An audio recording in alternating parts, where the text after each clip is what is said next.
V-22 Osprey ir viens no maniem iecienītākajiem lidaparātiem, pateicoties tā spējai karāties gaisā kā helikopteram, un pēc tam pāriet uz priekšu lidojumu kā fiksēto spārnu lidmašīna, kas ļauj tai nolaisties gandrīz jebkur. Patiesībā pēdējo 10 gadu laikā esmu uzbūvējis vairākus vertikālās pacelšanās un nolaišanās lidaparātus, kas atgādina Osprey ar izteiktiem spārna galu dzinējiem, kas rotē, kad lidaparāts pāriet citā režīmā.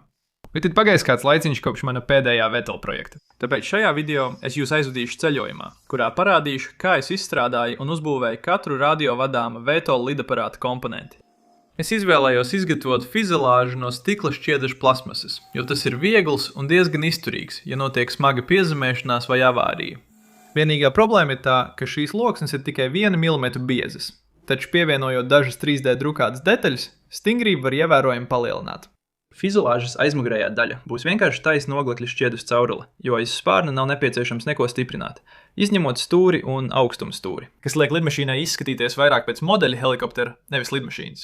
Nākamais solis ir pievienot galvenos spārna lonžeronus, kur izmanto tādas pašas oglekļa šķiedras caurules kā aste, un tie tiek nostiprināti kopā ar dažām 3D drukātām detaļām un vēl dažām stikla šķiedras plāksnēm papildu izturībai, kas spārnam piešķirs 8 grādu dihedrālo leņķu uz augšu.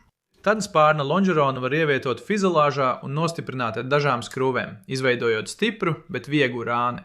Tas ir svarīgi šāda tipa VTOL lidaparātiem, jo, kad tas atrodas gaisā uz vietas, visa lidmašīnas masa tiek noturēta ar spārna galiem, atšķirībā no parastas lidmašīnas, kur spārns rada pacēlumu visā tā garumā. Runājot par pacelšanu ar spārna galiem, pāriesim pie motora stiprinājumiem. Iepriekš esmu eksperimentējis ar vairākiem dažādiem mehānismiem, lai noliektu motors. Piemēram, mana pirmā 2 servomehānismu sistēma, kur viens liels servomehānisms noliecās pārējai, bet mazāks servomehānisms noliecās, lai kontrolētu lidināšanos. Tas darbojās diezgan labi, taču bija arī diezgan smags. Tāpēc savā otrajā VTOL es burtiski pieskrūvēju motoru tieši pie viena servomehānisma, kas veica gan pāreju, gan nolieci, gan lidināšanās kontroli. Mans trešais VTOL arī izmantoja vienu servomehānismu, bet rotāciju pārnesa caur pāri zobratu, lai samazinātu slodzi uz servomehānisma gultņiem. Un visbeidzot, mans 4. VTOL, kurš izmantoja vienu servomehānismu, lai noliektu abus motors caur asi, kas iet cauri spārnam, kas bija diezgan viegls. Taču nebija ideāls, jo motori nevarēja noliekties neatkarīgi. Tāpēc vadība, atrodoties gaisā, bija ierobežota. Tā kā šim lidaparātam ir tikai 2 motori, tas ir kā mēģināt noturēt līdzsvaru uz 2-kāju taburetes. Tātad, lai lidaparāts varētu kontrolēt garenvirziena asi, atrodoties gaisā, tam ir jānoliec šie motori uz priekšu un atpakaļ. Tas darbojas radot nobīdi starp vilces līniju un masas centru, izraisot lidaparāta rotāciju. Un jo ātrāk šis motors var griezties, jo atsaucīgāka būs garenvirziena ass. Un tāpēc, kad žiroskops kontrolēs lidaparātu, tas būs stabilāks. Tāpēc šis slīpuma mehānisms ir izstrādāts, lai būtu pēc iespējas vieglāks, ar servopiedziņu, kas piestiprināti pie spārna sīs, lai samazinātu rotējošās daļas masu, cerams, padarot to tik atsaucīgu, cik mehāniski iespējams. Tāpēc es izdrukāju 3D printerī visas slīpuma mehānismu detaļas un salīmēju kopā dažas detaļas, kuras nevarēja izdrukāt kā vienu veselu gabalu. Tad motoru var pieskrūvēt savā vietā, tāpat kā servopiedziņu, kurai es varu piestiprināt lielu 3D drukātu zobratu slīpumu vadībai. Šīs abas puses tad savienojas kopā un var tikt uzstumtas uz spārna stieņa, nostiprinot servopiedziņas daļu ar skrūvi, lai tā negrieztos. Un gatavs. Viegls un vienkāršs motora slīpuma mehānisms, un motoru un servopiedziņas vadus var ērti izvilkt cauri spārna stienim. Tagad, kā jūs droši vien varat iedomāties, ātrumam, ar kādu motori un slīpuma mehānismu ir jādarbojas, lai lidmašīna būtu stabila lidojuma laikā, jābūt diezgan lielam. Tāpat kā dronam ir nepieciešami žiroskopi un akcelerometri, lai aprēķinātu motora ātrumus. Arī šim lidaparātam tie ir vajadzīgi. Parasti šie žiroskopi un akcelerometri ir apvienoti ierīcē, ko sauc par lidojumu kontrolieri, kas apkopo visus datus no sensoriem un apvieno tos ar pārraidīto vadības signālu, lai norādītu dronam kustēties noteiktā virzienā. Diemžēl šādu veidu vertikālās pacelšanās un nolaišanās lidaparātiem nav pieejams gatavas iespējas, tāpēc mums būs nepieciešams kaut kas nedaudz pielāgots. Par laimi, VTOL spējīgu lidojumu kontrolieri ir izstrādājis puisis vārdā Nikolas Rīms, kā daļa no savu maģistra pētījuma. Un viņš ir ievietojis virkni video YouTube ar visiem dažādajiem projektiem, kuros viņš ir izmantojis šo lidojumu kontrolieri. Kā darbojas viņa lidojuma kontrolieris? Tas izmanto nelielu procesoru plati, ko sauc par Tinsī, kas tiek apvienota ar žiroskopu un akcelerometra plati, lai noteiktu lidaparāta orientāciju. Šīs divas elektroniskās plates ir viss, kas nepieciešams, lai izveidot lidojumu kontrolieri, un tas darbojas ar pielāgotu kodu, ko sauc par Dreamflight. Tagad. Es iepriekš esmu daudz programmējis ar Arduino, un par laimi viņa lidojuma kontrolieris arī darbojas ar Arduino kodu. Tāpēc man tas šķita ļoti intuitīvs lietošanā. un godīgi sakot, esmu ļoti iespaidots. Tā kā viss kods ir labi strukturēts un viegli lasāms, gandrīz šķiet, ka lidaparāta konfigurācija iespējas ir bezgalīgas. Tāpēc es noteikti esmu sajūsmā izmantot viņa kodu šajā projektā, un visticamāk, es to lietošu arī daudzos nākotnes projektos. Lai vienkāršot lidojumu kontrolieru vadu savienojumus, es komponentus piestiprināju pie prototipa plates.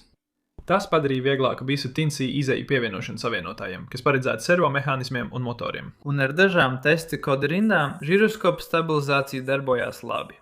Nākamais solis ir pielodēt elektronisko ātruma regulātoru motoriem, un es izvēlējos izmantot 4 vienā regulātoru. Tie ir paredzēti izmantošanai dronos, jo tiem ir 4 motoru izejas. Manam lidaparātam ir tikai 2 motoru izejas, taču par pārsteigumu tas ir kompaktāks nekā 2 atsevišķu motoru kontrolieru izmantošana. Tad visi signālu vadus var pieslēgt lidojuma kontrolierim, kā arī uztvērējam un 5 voltu regulātoram, lai darbinātu servomehānismus. Un bija pienācis laiks rakstīt kodu. Šis ir galvenais miksēšanas kods, ko es uzrakstīju tieši šim lidaparātam. Un, ja jūs interesē, kā tas darbojās, tas ir ļoti līdzīgs miksēšanas kodam, ko es uzrakstīju savam iepriekšējam Vetol, uz kuru es pievienošu saiti aprakstā zemāk. Kad visi motora un servopiedziņas virzieni bija konfigurēti, es uzliku propellers, lai pārbaudītu, cik labi tas koriģēja jebkādas ārējas kustības.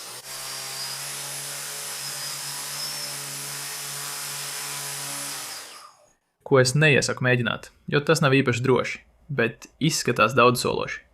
Laiks pirmajam testa lidojumam uz vietas.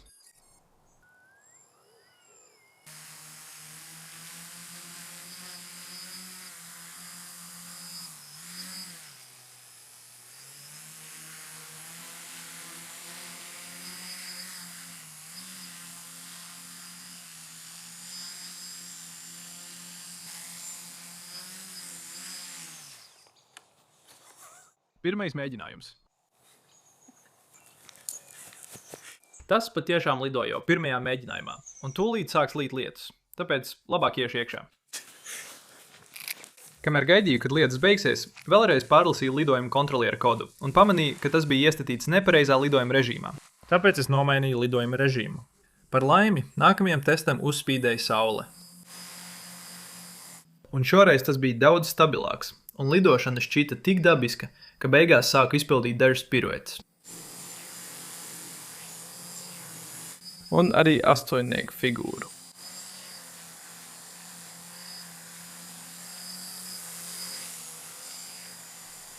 Un tad nolaidos, pirms paspēju to sasist.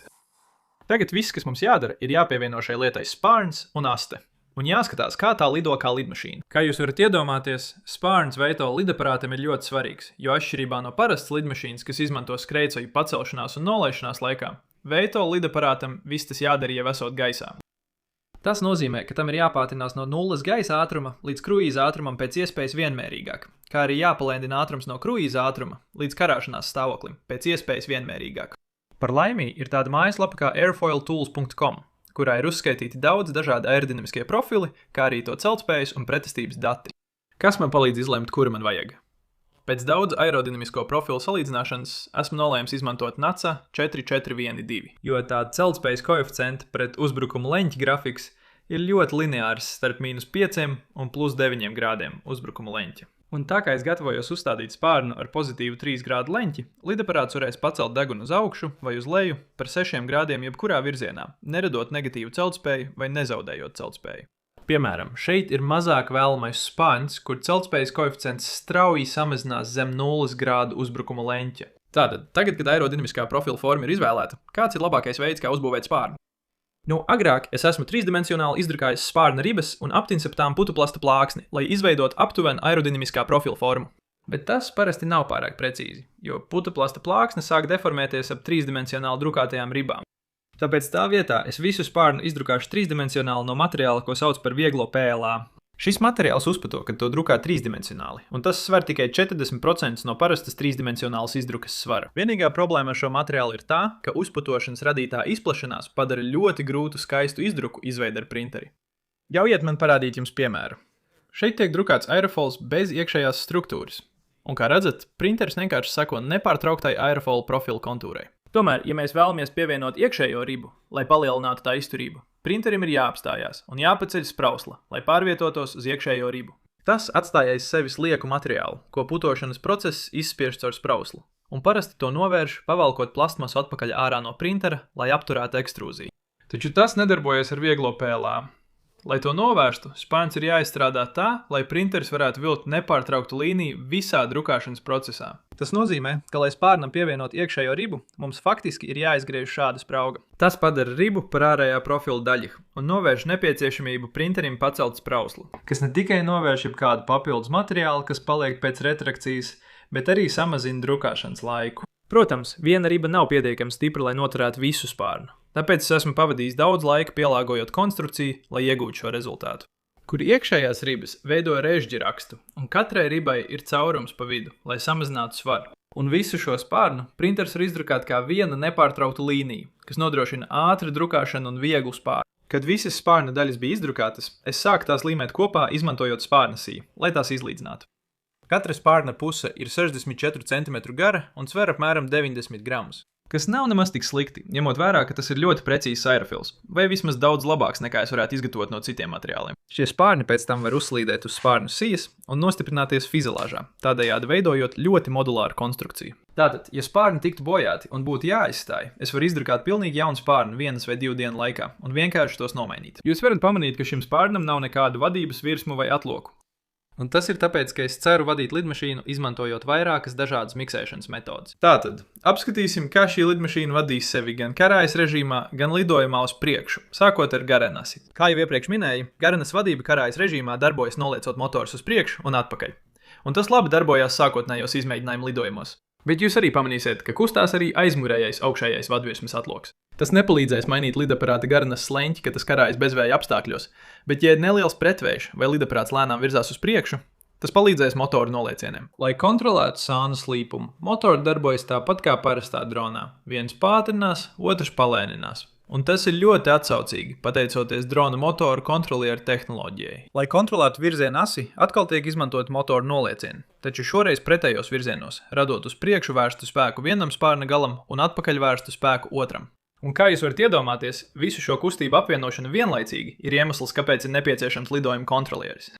Pārējais laikā vadība un kustības pakāpeniski pāriet uz priekšu lidojuma režīmu, kur vienīgais, kas nemainās, ir aizmugurējā augstuma stūres kustība.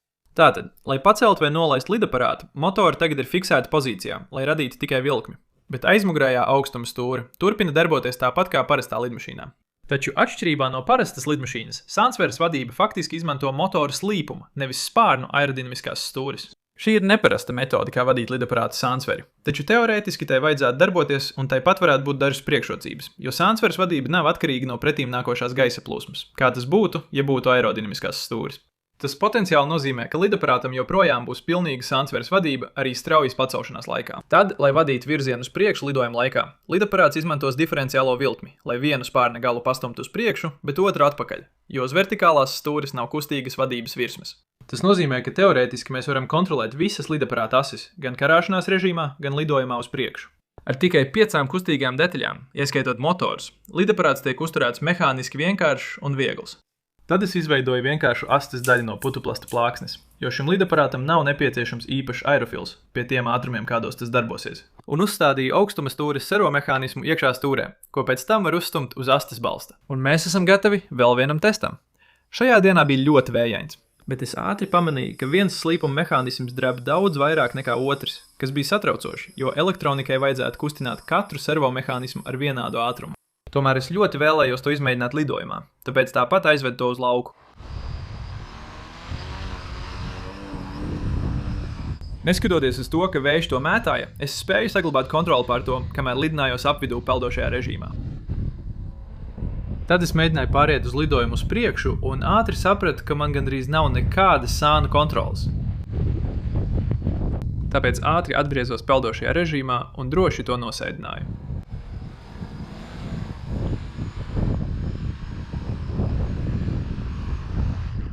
Kad atgriezos mājās, sapratu, ka viens no slīpuma servomehānismiem nekustās tik ātri kā otrs un kļūst diezgan silts. Iemesls tam bija mana kļūda, jo, kad es saliku slīpuma asi, neapzinājos, cik liela pretestība tai bija. Tas radīja lielu nevēlamu slodzi uz servomehānismu.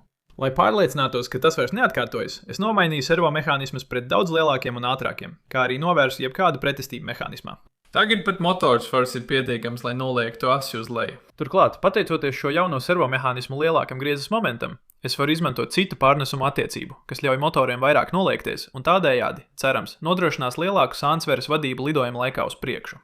Tātad vēl viens ātrs izmēģinājuma lidojums dārzā bija veiksmīgs, un abi servomehānismi kustējās vienādā ātrumā. Lai gan lidaparāts radīja diezgan nepatīkamu vibrējošu troksni, kas bija saistīts ar pārmērīgu brīvkustību nolieces asī. Tomēr to var viegli novērst, uzliekot nelielu skavu uz spārna stieņa, lai tas nekustētos. Es pat nenojautu. Bija vēl citas, daudz lielākas problēmas, kas drīz parādīsies, bet ar tām mēs tiksim galā vēlāk. Tagad veiksim kārtīgu izmēģinājumu lidojumu.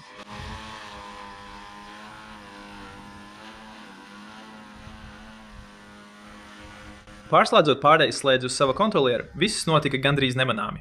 Lidmašīnai pātrinoties prom no manis un ar jaunajiem servomehānismiem, rulēšanas kontrole darbojās patiešām labi. Godīgi sakot, tā lidoja gluži kā parasta 4 kanāla radiovadām lidmašīna.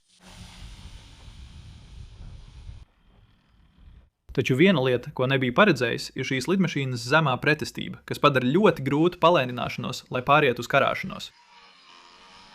Par laimī, karāšanās režīmā es varu vienkārši atlidot ar to atpakaļ pie sevis, kā ar helikopteru. Nākamā pāreja uz priekšu bija mazliet riskanta, jo man pārejas ātrums ir iestatīts tā, lai motori pagrieztos aptuveni 3 sekundēs, kas ir pārāk ātri un liek degunam noliekties uz leju. Un man arī jātrenējās pārējām atpakaļ, jo paceļot degunu uz augšu, lai samazinātu ātrumu, spārna pārslogošanās rezultātā strauji zūd pacēlums. Tātad, kas notiek ar viļņiem spārnos? Vieglā PLA, no kura ir izdrukāti spārni, sāk kust apmēram pie 200 grādiem pēc Celsija, un tiek 3D drukāts apmēram pie 245 grādiem pēc Celsija. Tomēr PLA var sākt deformēties jau 50 grādu temperatūrā. Es negaidīju, ka tas tik ātri deformēsies, īpaši šeit, apvienotajā karalistē. Droši vien nepalīdz arī tas, ka tas ir tumšā matētā krāsā. Vienkāršākais risinājums būtu izdrukāt spārnu no balta materiāla. Bet, piemēram, ja es to atstātu savā mašīnā karstā dienā, tas varētu izraisīt arī spārna izkūšanu, pat ja tas nav tiešos staros. Tāpēc man ir jāizstrādā spārns no jauna. Šim jaunajam spārnam ir 2 reiz vairāk iekšējo ribu, kas nozīmē, ka spārna ārējais apšūms ir labāk atbalstīts. Bet es arī pārveidoju caurumus ribās, lai tie labāk atbilstu aerofila kontūrai, nevis būtu apaļi caurumi. Tas izraisīja nelielu, 5,5% svara pieaugumu, bet tam vajadzētu samazināt jebkādu deformāciju. Es arī izdrukāju vēl vienu dizainu, kuram bija papildus ribas pa spārna laidumu, bet tas bija par 20% smagāks nekā pirmais dizains. Tātad mums būs jāskatās, kā tie visi izturēs sauli. Pie apkārtējās temperatūras 34 grādi pēc Celsija es uzstādīju visus 3 spārna dizainus, kā arī baltu otrā dizaina versiju un noņēmu noainojumu pārsegu, lai pakļautu spārnus saulē. Un ļoti ātri tumšākie spārni sasniedz robežu, pie kuras PLA sāk deformēties, kamēr baltais spārns nekad nepārsniedz 40 grādus. Pēc aptuveni 30 minūtēm saulē bija skaidrs, ka pirmais dizains ir ļoti deformējies, bet abi jaunie dizaini turējās stingri. Tāpēc es izvēlējos izdrukāt otro dizainu baltajā materiālā, jo tas ir tikai nedaudz smagāks par pirmo dizainu. Taču tam vajadzētu izturēt tās retās karstās dienas, kādas mums šeit apvienotajā karalistē gadās. Es arī noņēmu aizmugurējo augstumstūres servomehānismu no astes un uzstādīju to fizilāžā, lai pārvietotu masas centru uz priekšu. Tas palielina lidmašīnas galīgo svaru līdz 1,26 kg, kas nav problēma šiem motoriem, kuri katrs spēj radīt gandrīz 2,5 kg vilces spēka. Un tie ir tie paši motori, kurus izmantoja, lai darbinātu elektrovelosipēdu savā pēdējā video.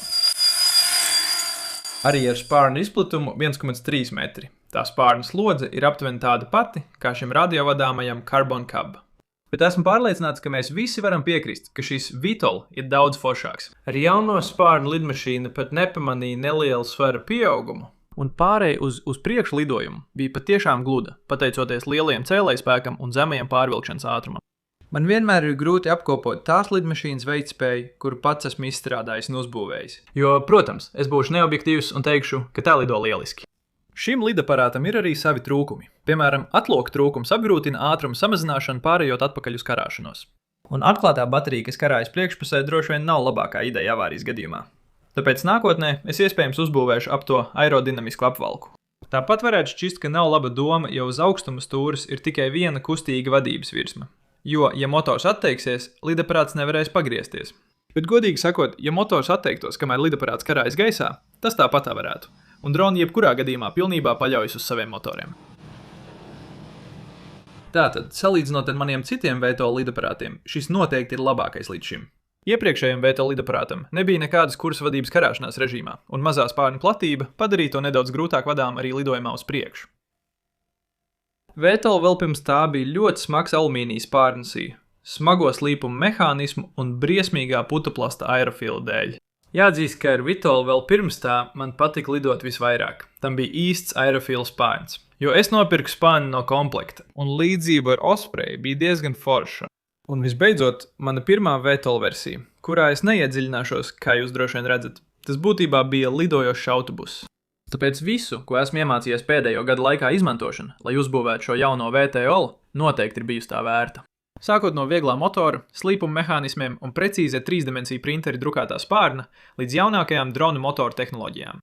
Esmu pārliecināts, ka kādā brīdī pie šī atgriezīšos, kad dronu tehnoloģijas un 3-dimensiju printeru iespējas uzlabosies. Bet līdz šim šī ir bijusi visilgākā sērija manā YouTube kanālā, un pirmais VTOL video tika augšu pielādēts 2013. gadā. Kopš tā laika šis kanāls ir patiešām audzis. Paldies jums visiem, kuri vēlaties sekot maniem projektiem. Un pagājušajā nedēļā to cilvēku skaits, kuri ir abonējuši šo kanālu, pārsniedz 1 miljonu.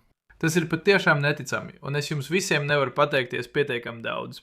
Es ceru, ka jums šis projekts un video šķita interesants, un varbūt pat kaut ko no tā iemācījāties. Lielākā daļa dizaina darba tika pabeigta decembrī un janvārī, kad es iespējams pavadīju apmēram 3 vai 4 nedēļas tikai izstrādājot spārnu. Bet es domāju, ka tas būtu lielisks brīdis, lai pabeigtu projektu un augšu pielādētu video tieši uz 1 miljonu abonentu sasniegšanas brīdi. Tāpēc liels paldies, ka abonējat. Liels paldies, ka skatāties. Un uz nākamo video. Uz redzēšanos!